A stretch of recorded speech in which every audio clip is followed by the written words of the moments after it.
Rule or mistake number 6, body weight does not equal strength.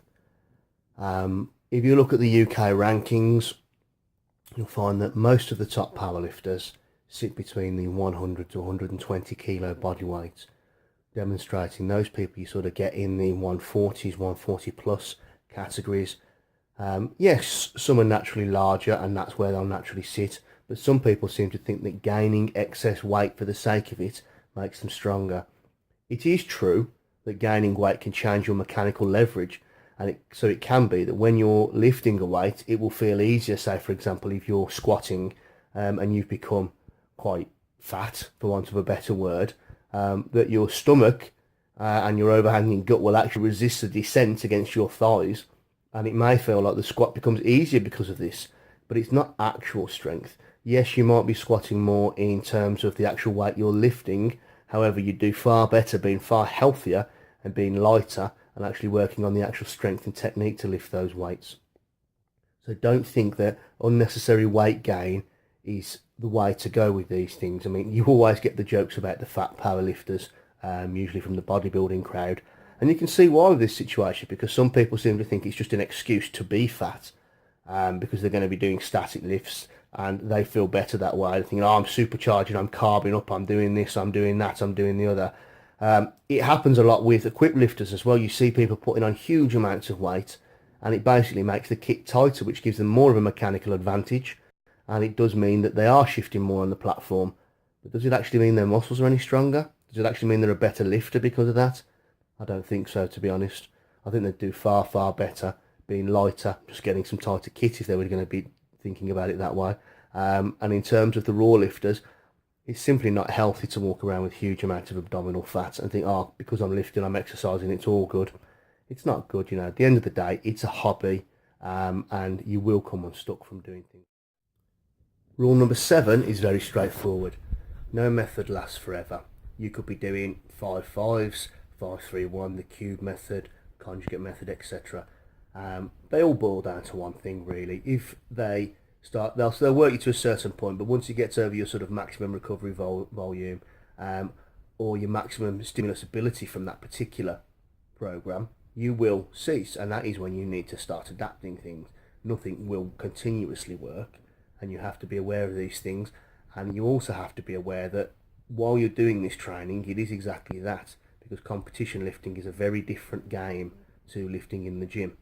So you have to make sure that while you are using training, if you're using a peak cycle, for example, that you're doing things correct for the platform, and understand that that build up to the platform, while you might feel like the Hulk, you might think, I've just squatted, for example, 300 kilos really easy, that must mean I've got 350 on the day. It doesn't work that way. It's sort of weights you've never handled before. You don't know what weaknesses are going to present themselves.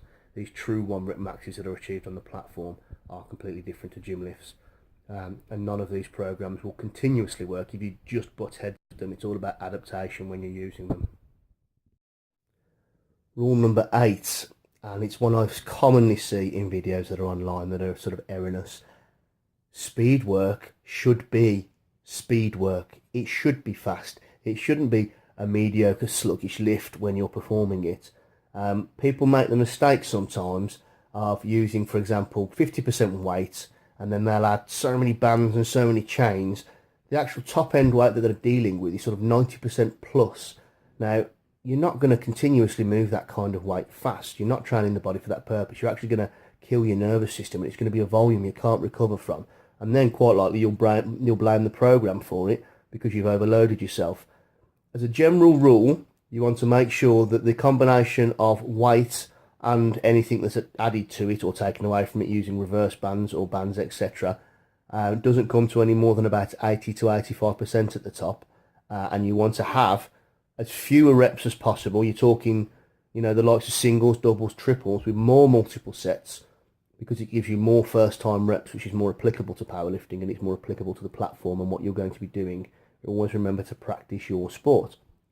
Now, this kind of weight, you'll be able to move at a decent speed, you'll be able to move it quickly, but you're not killing yourself while doing it.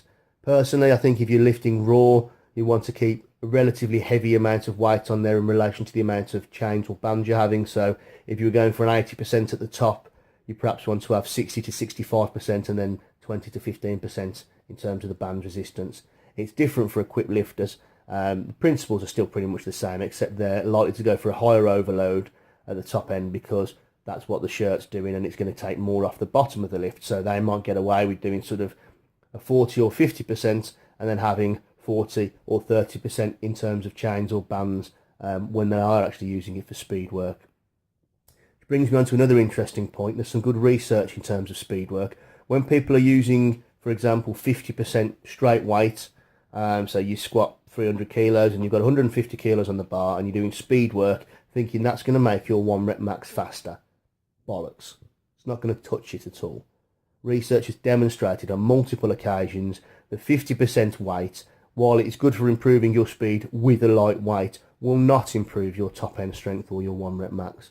All it is really doing is active recovery. It's flushing blood and flushing nutrients through the muscle, which is helping it recover for the heavier work that you're doing. So if you're going to be doing something fast, you need to make sure it's with an acceptable weight. 70 to 80% is where you really want to be at when you're performing sort of the likes of triples, slightly higher when you're doing the doubles and singles, because you're testing your body and you're testing your motor skills with that. When it's 50%, you can pretty much do anything you want with it. Rule number 9 is very straightforward. Don't try to run before you can walk. If you've been using a system of high repetitions, you've been doing 8, 6s, 5, 5s, for example, you've hit a new PB for 2 weeks on the trot, let's say. It's the first time you've ever hit 100 kilos for 5 5s on the bench. Your previous best was 90 kilos, so by your definition, you're thinking, well, my 1 rep max now must be X amount stronger. Let's try it and see what's happening. You've been preparing your body for 5 repetitions. Don't try and jump in and perform a new personal best with a weight you've never handled before, that your body hasn't adapted to dealing with yet. All you need to do is spend a little bit of time practicing the movement, getting slightly heavier, a few weeks where you're doing triples and doubles and you're preparing that body for that maximum load before you do this, rather than thinking, well, I've just done 5 5s at this, ergo I must be able to do this, because it doesn't work like that, and you are risking massive injury doing these kind of things. And finally, rule number 10, understanding the situations of a program. You have, for example, Westside saying this, Smolov saying this, some bloke in the gym down the road that can allegedly bench 400 kilos raw at 12 stone body weight. We all know what these kind of things are. They've said this, they've said that, they've said the other. You need to understand what is happening for you. This is where referring back to some of the other rules, being around that kind of experience helps. It doesn't matter what anybody said. It doesn't even matter what I've said here. What you have to do is you have to make sure and you have to take the information and apply it to you. Because of the bottom line, you're going to be the only person on the platform. It's all down to you. You're the one responsible. You're the one that could potentially get the glory. There's no point trying to blame anybody else for it. You have to take the information. You have to be intelligent with it. You have to make sure that you understand what's going on. You have to ignore ridiculous phrases like train insane or remain the same. Nonsense. Train smart. Train intelligently. Use these programs, use these tools, use this information, for example, to form a base. But you do ultimately need to form your own opinions of things, and you need to find out what works. As I've said before in some of these other rules, listen to other people, listen to those coaches that know what they're talking about. Take the information from it. You know, they don't particularly work with you as an individual. Some of it may not be relevant to you. Some of it may be. You have to take this information at face value and then learn to apply it to yourself, because until you understand yourself and your body, it doesn't matter what this program says or what that program says or what your man who's benching 400 kilos down the road says, because they're only going off the basis of what they've said and they've done with other people, which might not be applicable to you, or they're talking absolutely crap about the weights they're lifting. The most common situation you get with this is someone will do a particular resistance exercise and they'll say, oh, well, this has improved my bench press by 20 kilos.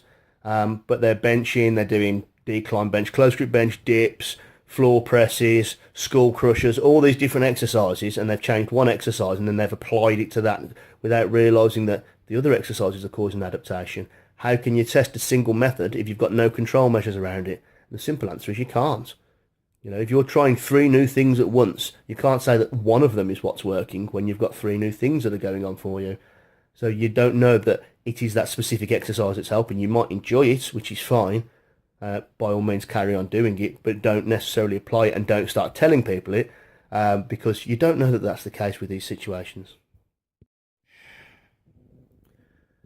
I hope you enjoyed these videos and you understand what's been said in these. I mean, the great fundamental rule is you've got to enjoy yourself, because at the end of the day, it's a sport, you're doing it for fun, it's a hobby. Essentially, you're going to the gym to lift stuff up, pull it back down again, and a lot of general public and family and friends won't really care what you're doing. So you've got to make sure you enjoy what you're doing. Remember why you started what you're doing. Make sure you enjoy it. Make sure you make friends when you're doing it, because it is a sport. So be a sportsman, be an athlete. Don't criticise other people for the sake of it. Help each other along. Make your friends, like I've said. Go and meet people. Go and support the competitions and support the lifters. And then understand what powerlifting's really about. It's a nice big community. You get the odd person that'll make the top. Some people won't, despite how hard they try. Doesn't mean they can't enjoy themselves and make their own personal goals and achieve those goals. It doesn't mean they're working any less hard than those people that are far more genetically gifted and lifting bigger weights. So enjoy yourself, follow these guidelines, apply them where you can, ignore them where they don't fit in with you, and just enjoy yourself.